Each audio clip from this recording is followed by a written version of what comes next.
चलिए, good morning बच्चों। सभी बच्चे को आवाज पहुंच रहा है? क्लियर वॉइस जा रहा है कि नहीं जा रहा है, थोड़ा बताइए। वॉइस क्लियर है?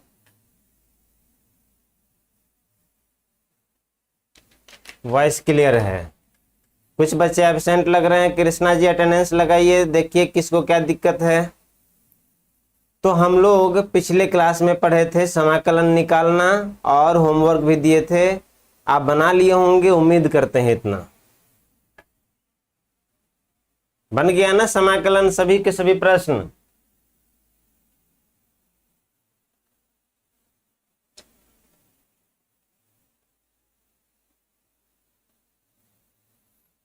किसी को कोई दिक्कत? कोई एक बता दूं क्या इसमें? v बराबर 40² + 7 का बताता हूं। v बराबर 40² + 7।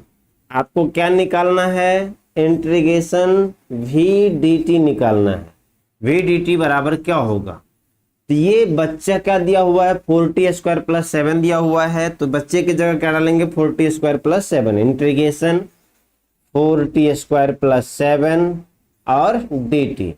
इस स्थिति में मैंने आपको बताया था कि इसको सबको बांट देना है, सबको दे दीजिए। ये जो dt है वो सबको दे देंगे तो क्या मिलेगा? ये मशीन इसको दे दिए तो 4t², और ये मशीन का ही पार्ट है ये, तो dt भी यहाँ पर आ जाएगा, प्लस फिर ये इसके साथ भी आ जाएगा तो 7 × dt 4। अब t क्या क्या बताए थे? जो बेस में उसको अलग कर लीजिए, अब पावर में एक जोड़ दीजिए और उसी से नीचे में भाग दे दीजिए, प्लस 7। और जब कुछ भी नहीं है तो हम क्या करते हैं? एक t एक्स्ट्रा लगा देते हैं, प्लस c आंसर ऐसे निकल जाएगा। तो कुछ भी लफड़ा नहीं है। आप इसको ऐसे भी लिख सकते हैं, बराबर 4t³ 3 + 7t + c आंसर ऐसे निकालेंगे।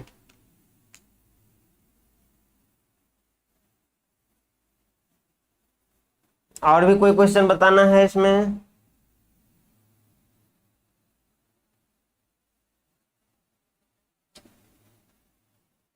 और क्वेश्चन इसमें था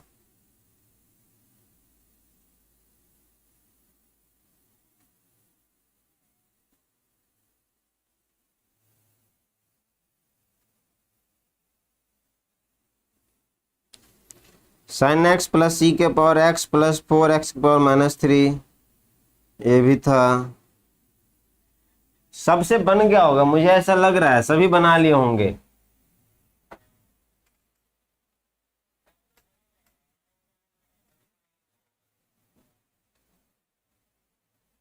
चलिए हम लोग अब शुरू करते हैं इस चैप्टर का। थोड़ा सा और बेसिक बेसिक क्या क्या चीजें हैं लिख लीजिए पहले।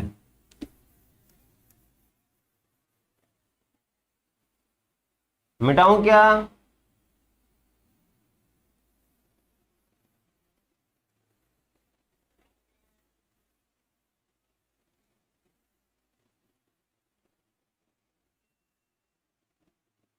चलिए, तो हम लोग गति पहले से पढ़े हुए हैं कि गति क्या होता है, जिसको आप कहते हैं मोशन। आज हम लोग गति के प्रकार पढ़ेंगे। उस समय गति का प्रकार नहीं, बेसिक बेसिक टर्म्स को देखे थे।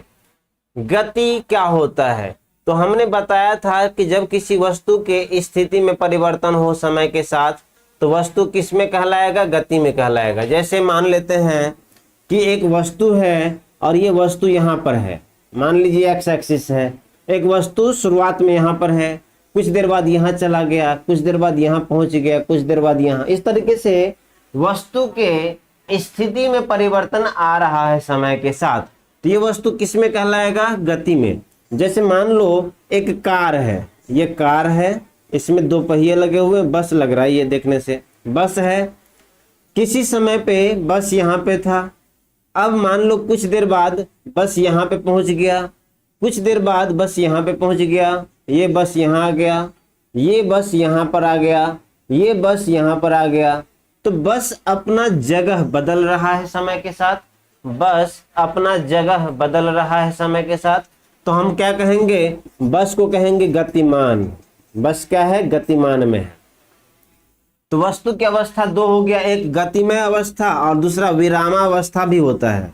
विरामावस्था जब समय के साथ वस्तु की स्थिति में परिवर्तन नहीं हो, कि मैंने देखा किसी समय तो बस यहाँ पे खड़ा था, 1 घंटा बाद ही बस यहीं पे खड़ा था, 2 घंटे बाद ही बस यहीं पे खड़ा था, मतलब बस इधर उधर कहीं नहीं जा रहा है। इस केस में बस को हम कहेंगे विरामावस्था में है। तो बस दो प्रकार से, दो अवस्था हो गया, एक गतिमय अवस्था, दूसरा विरामावस्था। गतिमय अवस्था कब बोलेंगे, गतिमान कब बोलेंगे, जब वस्तु की स्थिति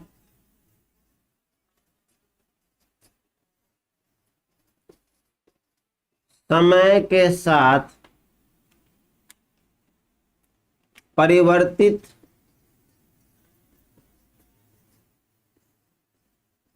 हो तो वस्तु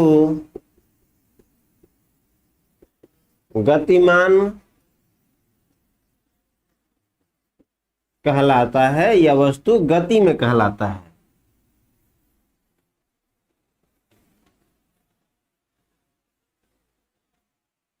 जब वस्तु की स्थिति समय के साथ बदल रहा हो तो वस्तु किस में कहलाएगा, गतिमान कहो या गति में कहो या गति में वस्तु कहलाएगा। जैसे आप एग्जाम्पल कोई भी ले सकते हैं, चींटी का चलना, चींटी का चलना, आदमी का चलना, मोटरसाइकिल का चलना। एक होता है विरामावस्था, क्या होता है, विरामावस्था, इसको रेस्ट कहते हैं। जब वस्तु की स्थिति बदल ही नहीं रहा हो, मान लो आप अभी बैठे हुए हो, जब तक क्लास में बैठे हो उस समय आप जहां पे हो वहीं पे हो, आप अपना पोजीशन बदल नहीं रहे हो, उस समय आपका अवस्था क्या कहलाएगा, विरामावस्था। तो जब वस्तु की स्थिति समय के साथ नहीं बदल रहा हो उस समय वस्तु किस में कहलाता है, विरामावस्था में कहलाता है।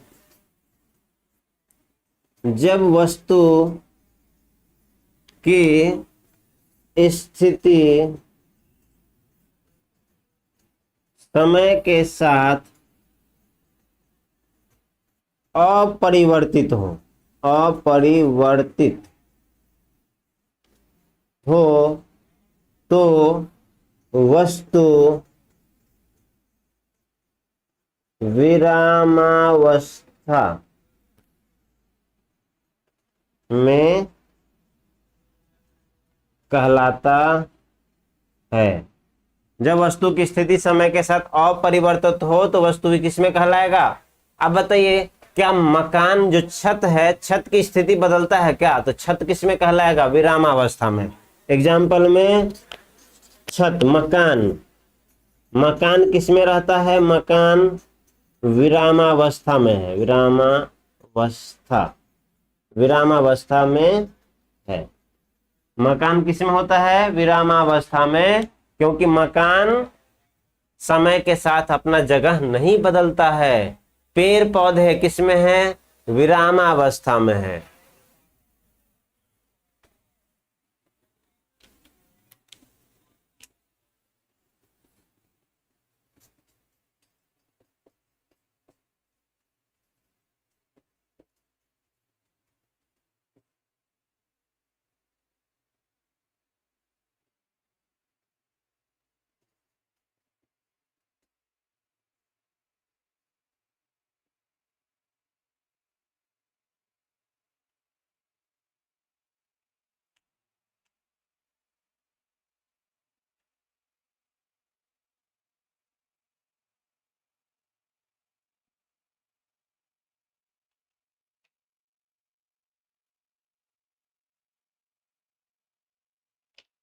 लिखिए,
लिख लिए क्या?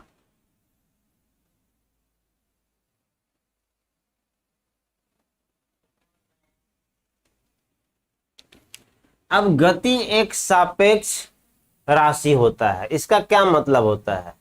गति एक सापेक्ष राशि है, इसका क्या मतलब है? फर्स्ट बेंच इधर ध्यान देंगे। गति एक सापेक्ष पद है, क्या मतलब? एग्जाम्पल देखिए, समझते हैं सभी बच्चे, इधर ध्यान देंगे, एक बार इधर ध्यान दीजिए। एग्जाम्पल में बहुत इंपॉर्टेंट, मान लो एक ट्रेन है, ट्रेन में सफर तो आप लोग अभी नहीं किए होंगे। एक ट्रेन है, ये ट्रेन है या बस ही समझ लो। बस में दो व्यक्ति बैठे हुए हैं, दो व्यक्ति बैठा हुआ है, एक ये है और दूसरा उसके बगल में है। ये मान लो रोहन है और ये सोहन है, और बस चल रहा है। धरती पे एक आदमी बैठा हुआ है, धरती पे एक आदमी बैठा हुआ है, ये धरती पे बैठा हुआ है। ये मान लो रोहन मोहन सोहन, और ये क्या, रोहन सोहन तो ये मोहन हो गया। अब सुनते हैं ध्यान से, जब बस चल रहा होगा, जब बस गतिमान अवस्था में होगा, उस स्थिति में ये इसको देखेगा तो ये कहेगा अच्छा ये 12 बजे रात में यहीं पर था। फिर ये बस मान लो कुछ देर बाद यहां पर आ गया, बाहर का शीशा पूरा बंद है। फिर ये देख रहा है 1 बजे रात में भी भाई यहीं पे है, ये अपना स्थिति में कोई परिवर्तन नहीं हुआ। इससे 10 मीटर दूर पे था, इस समय 1 बजे रात में भी 10 मीटर दूर पे है, 2 बजे रात में भी देखेगा तो 10 मीटर दूर पे है। मतलब अंदर में बैठे यात्री अपने सीट पे बैठे हुए हैं, तो क्या अंदर के यात्री को ये लगेगा कि इसका पोजीशन बदल रहा है? उसको तो लगेगा इसका जो लोकेशन था, इसका जो स्थिति था वो हमेशा वहीं पे है। तो यहाँ पर इसके अनुसार इसका कोई गति नहीं हो रहा है, अंदर में बैठे यात्री के अनुसार इसके लोकेशन में कोई परिवर्तन नहीं हो रहा है। इसका मतलब इसके अनुसार इसके गति में परिवर्तन, इसका कोई मोशन नहीं हो रहा। ये कहेगा तुम्हारा मोशन 0 है, क्योंकि तुम रात 12 बजे भी मेरे से 10 मीटर आगे थे या अगले सीट पे थे, अब तुम 1 बजे रात में भी अगले सीट पे हो, 2 बजे रात में भी अगले सीट पे हो, तो तुम्हारा कोई गति नहीं हो रहा है, तुम विरामावस्था में हो। ठीक है, तो इसके अनुसार ये किस में है? विरामावस्था में। फिर मोहन देखा, मोहन धरती पे है, मोहन देख रहा है कि अच्छा, मोहन देख रहा है कि ये व्यक्ति 12 बजे रात में यहाँ पे था। ये कह रहा कि ये व्यक्ति 12 बजे रात में बस पे यहाँ पर था। 1 घंटे बाद कह रहा कि ये तो विलुप्त हो गया, तो भाग गया, कहाँ गया, दिख ही नहीं रहा इसको, ये आदमी दिख ही नहीं रहा, क्योंकि बस रुका हुआ तो नहीं है। ये व्यक्ति धरती पे है, मोहन धरती पे है, अब धरती के अनुसार ये तो बस चल रहा है। तो ये देख रहा है कि जब मैं 12 बजे देखा तो ये लोग यहाँ पे था, 1 बजे रात में ये भाग गया कहीं और। तो इसके अनुसार ये सोहन गति में है या नहीं है? तो इस मोहन के अनुसार सोहन गति में है। क्यों? क्योंकि मोहन को लगा कि 12 बजे रात में यहां पर है और 1 बजे रात में यहां पर नहीं है, इसका मतलब वो गति किया। तो देखिए वही सोहन है, उसी सोहन को रोहन कह रहा है कि तुम गति में नहीं हो, क्योंकि मेरे से अगले सीट में तुम 12 बजे रात में भी थे और अभी भी हो। और मोहन कह रहा है कि तुम गति में हो, क्योंकि 12 बजे रात में तुम यहाँ पे था, 1 बजे रात में तुम बाहर भाग गया। तो ये जो गति है, रोहन के अनुसार ये सोहन किसी गति में नहीं है, जबकि मोहन के अनुसार ये सोहन गति में है। इसका मतलब गति एक सापेक्ष पद है जो निर्भर कर रहा है कि आप कहां से देख रहे हो। गति एक सापेक्ष पद है जो निर्भर कर रहा है कि आप कहां से देख रहे हो, उस पर निर्भर कर रहा है। और जहां से देख रहे हो उसको बोलते हैं फ्रेम ऑफ रेफरेंस। क्या बोलते हैं इसको? Frame of reference. Frame of reference जिसको बोलते हैं हिंदी में निर्देश तंत्र। क्या बोलते हैं हिंदी में? निर्देश तंत्र। तो गति एक सापेक्ष पद है जो निर्भर करता है किस पे? फ्रेम ऑफ रेफरेंस पे निर्भर करता है। आपको एग्जाम्पल भी लिखने हैं क्या?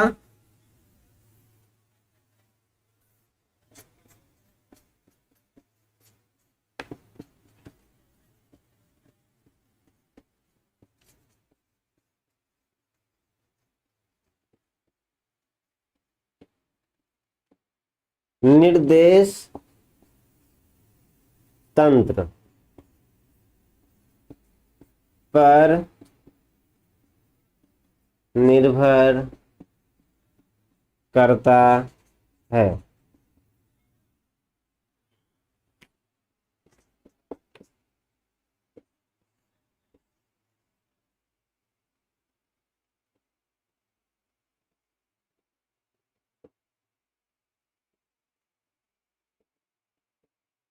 पहला यात्री को मान लीजिए x, दूसरे यात्री को मान लीजिए y, और धरती पे जो बैठा हुआ है इस यात्री को मान लीजिए z।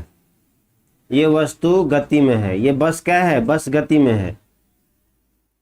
x के अनुसार y किस में है, विरामावस्था में।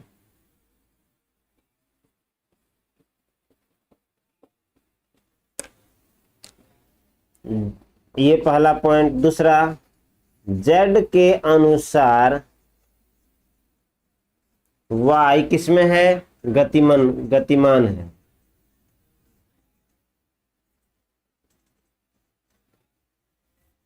गति में है। तो देख लीजिए यहां पर अलग अलग बातें हैं। यहां पर बस में बैठे यात्री के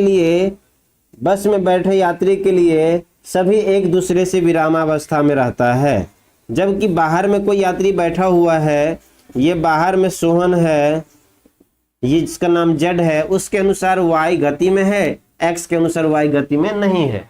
तो निर्भर करता है कि कहां से देख रहे हो। आप ही सुनो ना, आप अपना एग्जाम्पल लो। आप दो दोस्त मोटरसाइकिल से जा रहे हैं, तो दोनों दोस्त एक दूसरे को देखोगे तो दोनों के बीच उतना ही दूरी था शुरू में जितना बाद में है। तो जब दो दोस्त मोटरसाइकिल पे जा रहे हैं तो उनके अनुसार कुछ और बातें होगा, गति का कुछ और समीकरण निकलेंगे, लेकिन धरती पे बैठे हुए लोगों के लिए ये मोटरसाइकिल काफी गति में दिखाई देगा।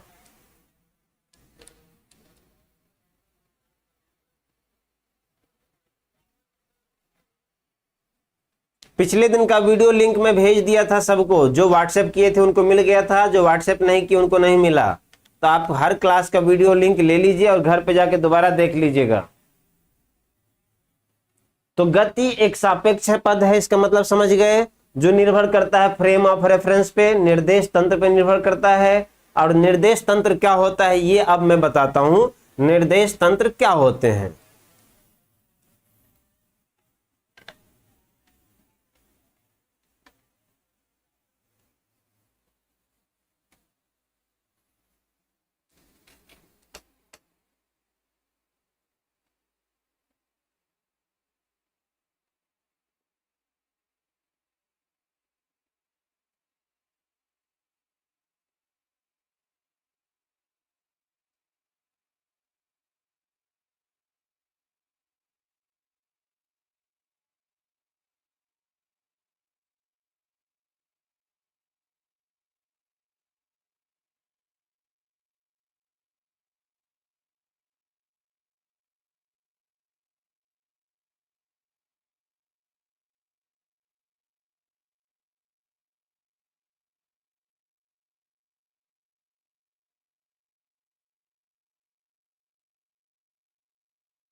लिख लिए क्या, लिख लिए ऐसा लग रहा है।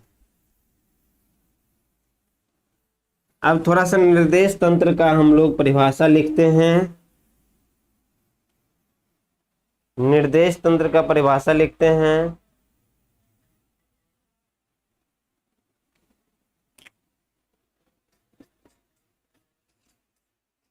निर्देश तंत्र वह तंत्र जिसके सापेक्ष हम किसी वस्तु के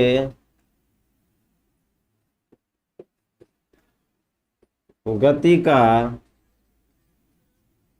वर्णन करते हैं कॉमा निर्देश तंत्र, जिसको फ्रेम ऑफ रेफरेंस कहते हैं, फ्रेम ऑफ रेफरेंस।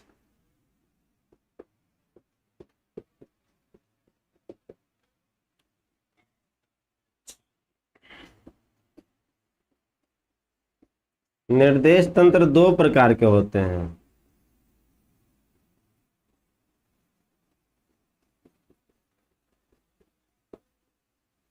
पहला जड़त्व निर्देश तंत्र, दूसरा इसको इनर्शियल बोलते हैं, इनर्शियल फ्रेम ऑफ रेफरेंस, और दूसरा अजड़त्व non inertial frame of reference. अजड़त्व निर्देश तंत्र, इसको बोलते हैं इनर्शियल फ्रेम ऑफ रेफरेंस, इसको बोलते हैं नॉन इनर्शियल।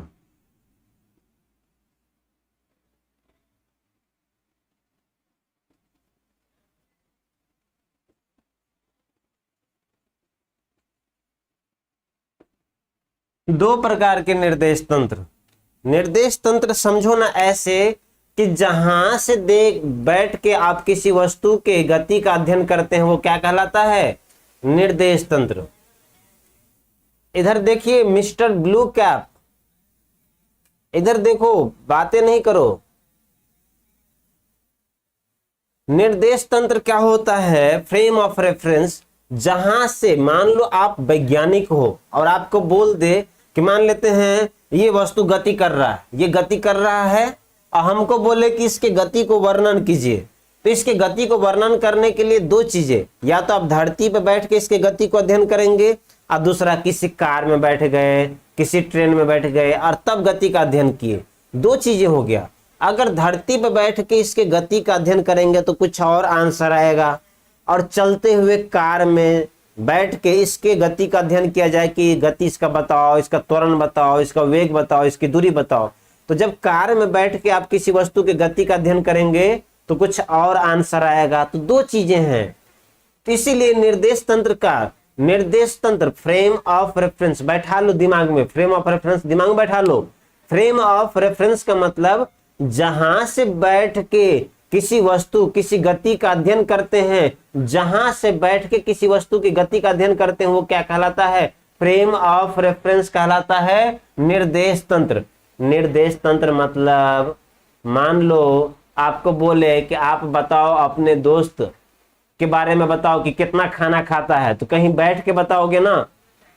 बोले कि अच्छा चलो तुम पार्टी में गए, कितना मिठाई खाया, तो आप बताओगे कि इसने 50 रसगुल्ले खाए, 4 कटोरे दही खाया, 5 कटोरे सब्जी खाया, 20 रोटी खाया, ये सब बताओगे ना। तो आप हो गए बताने वाला, आप हो गए वैज्ञानिक। अब आप धरती पर बैठ के भी बता सकते हो, या आप चलते हुए कार में बैठ के भी बता सकते हो। चलते हुए कार में बैठ गए, अरे दोस्त तुम तो आज 50 मिठाई खाया यार, तुम 30 रसगुल्ले खाए, 30 कचौरी खाए। तो ये जो बता रहे हो तुम, तो तुम अगर धरती पे बैठ के बताओगे तो तुम कहलाओगे जड़त्व निर्देश तंत्र। जड़त्व निर्देश तंत्र वैसे तंत्र जिसमें ऑब्जर्वर कहाँ हो, या तो धरती पे हो या समान चाल से चल रहा हो। समान चाल से चलते हुए गाड़ी से अगर बताए तो जड़त्व। और जड़त्व क्या होता है, अब हम किसी कार में बैठ गए, कार का स्पीड बढ़ रहा है, कार का स्पीड बढ़ रहा है, कार में त्वरण है, ऐसे में जो ऑब्जर्वेशन होगा, जो ऑब्जर्वर होगा, उसको बोलेंगे अजड़त्व निर्देश तंत्र, non inertial frame of reference. तो निर्देश तंत्र वह तंत्र जिसके सापेक्ष हम किसी वस्तु की गति का अध्ययन करते हैं या वर्णन करते हैं, जिसके सापेक्ष, जैसे धरती है, धरती पर बैठ के अध्ययन करेंगे तो धरती भी होगा निर्देश तंत्र। आप धरती पर बैठ गए, आप पता करें धरती क्या है, निर्देश तंत्र है, फ्रेम ऑफ रेफरेंस है। आप लिख लो इसको। निर्देश तंत्र दो प्रकार के, जड़त्व और अजड़त्व। निर्देश तंत्र दो प्रकार के।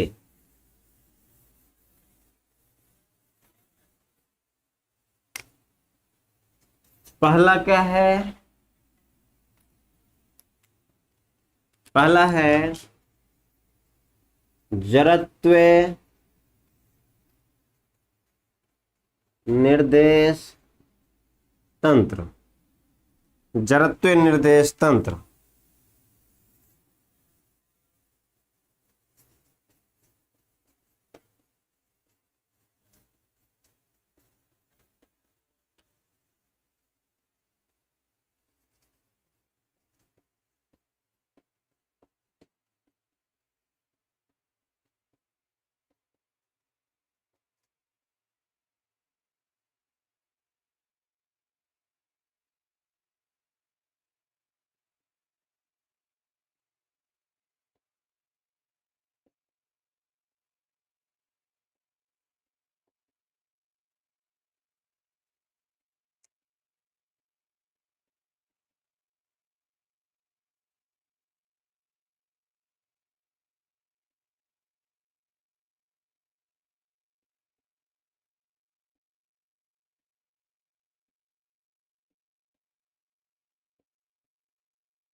समझते हैं, लिख लीजिए, समझते हैं सबको।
लिख लिए सभी बच्चे, लिख लिए क्या? चलिए, तो इधर ध्यान दें, लिख लिए हैं तो इधर ध्यान दें। और समय चाहिए क्या?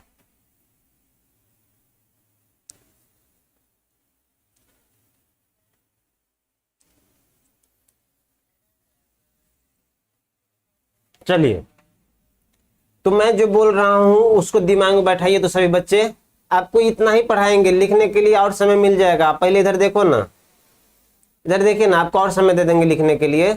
पहले दिमाग में बैठाना है, क्लास में ही पूरा याद करके घर जाना है। सुनिए पहला पॉइंट, नहीं सुन रहे हैं, नहीं सुन रहे हैं, सुनिए पहला पॉइंट। अगर निर्देश तंत्र या कोई पूछे फ्रेम ऑफ रेफरेंस क्या होता है, भाई शब्द को समझ के दिमाग में बैठाओ ना।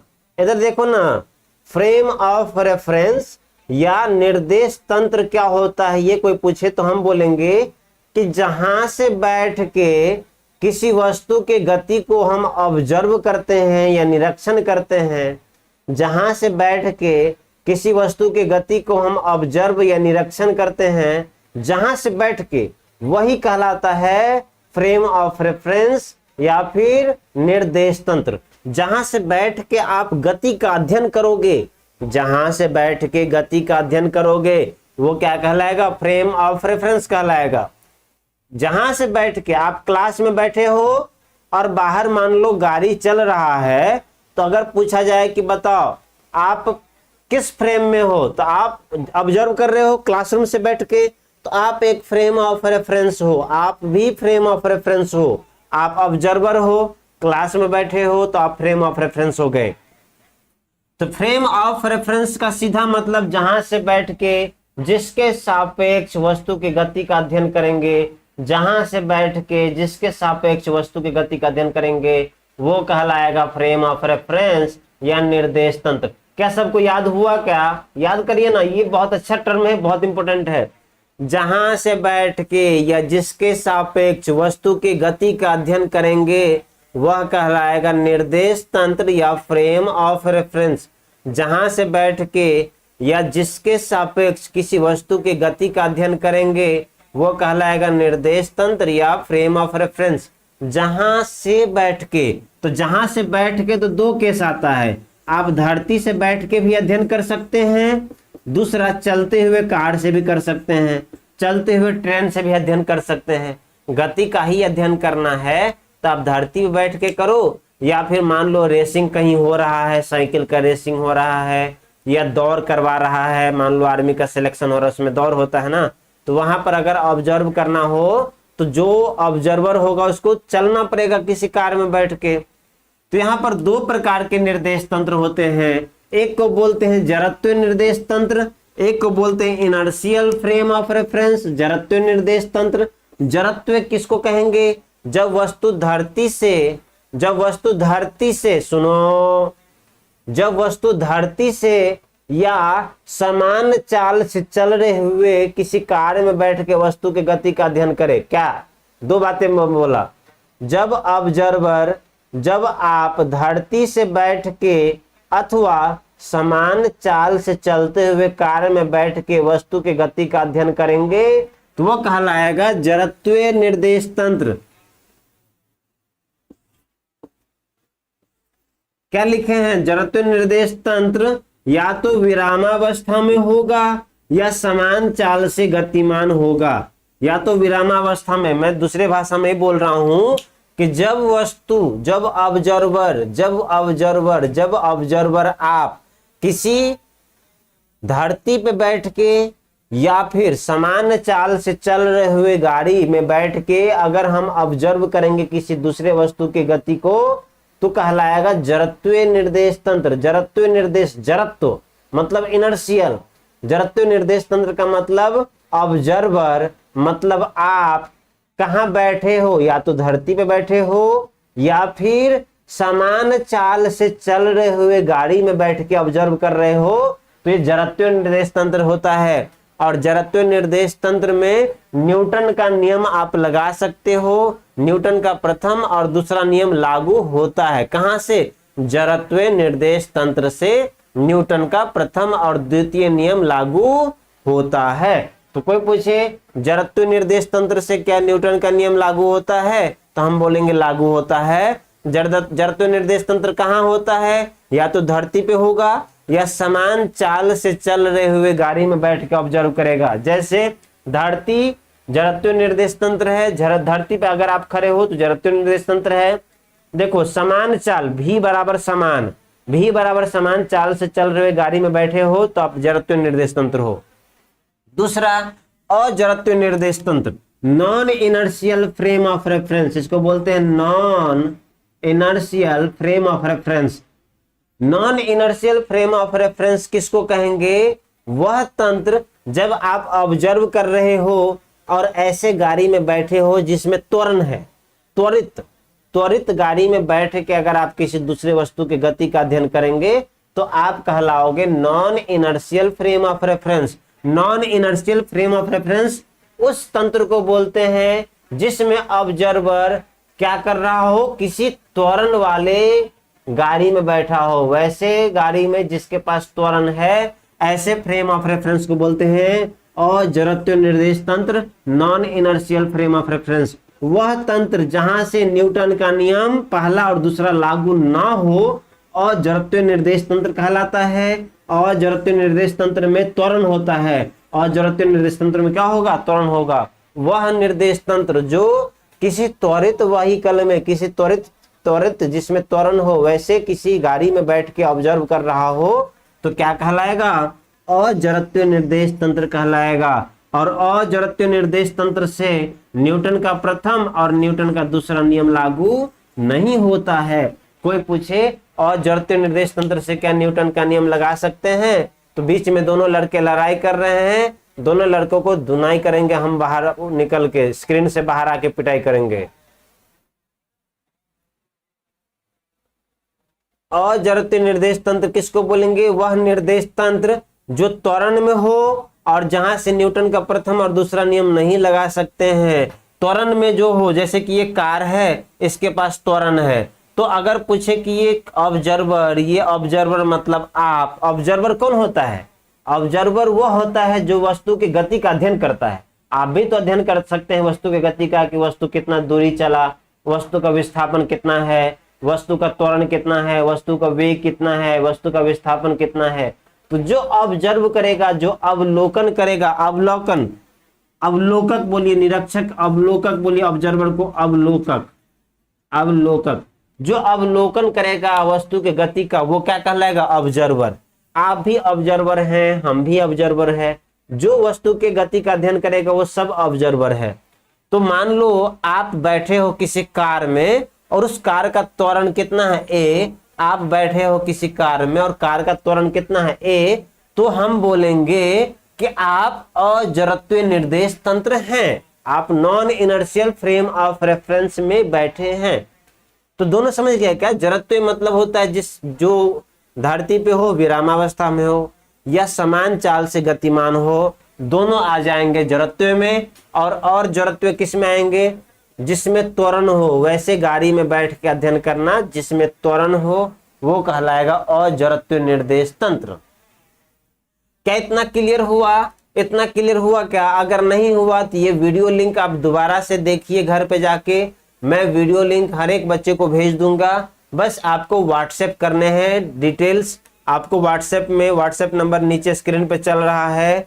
फॉर मोर इन्फॉर्मेशन 8825265746 इस नंबर पे आप व्हाट्सएप मैसेज कीजिए और आज का वीडियो लिंक भी मिल जाएगा, बाकी विषय का भी मिल जाएगा। और घर पे जाके दोबारा देखिए।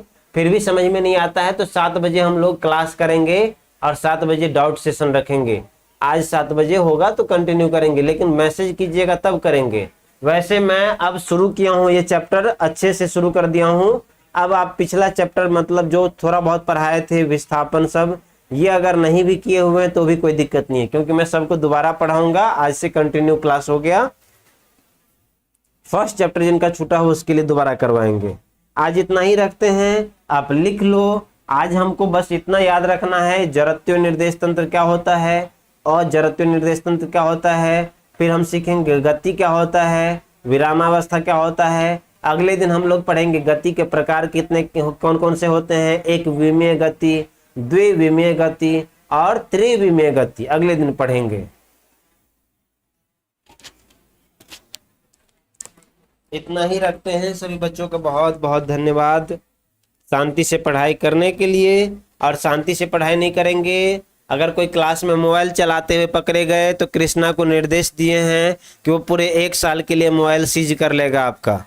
तो आप थोड़ा बच के रहिएगा, मोबाइल क्लास में साइलेंट या फ्लाइट मोड में रखिएगा, नहीं तो सदा के लिए मोबाइल सीज हो जाएगा। अगर मोबाइल में कुछ सर्च करना हो, ऐप हो या फिर यूट्यूब लिंक वगैरह जानकारी हो तो कृष्णा से पूछ के उसको मोबाइल दीजिएगा, वो करवा देगा। चलिए लिख लीजिए सभी।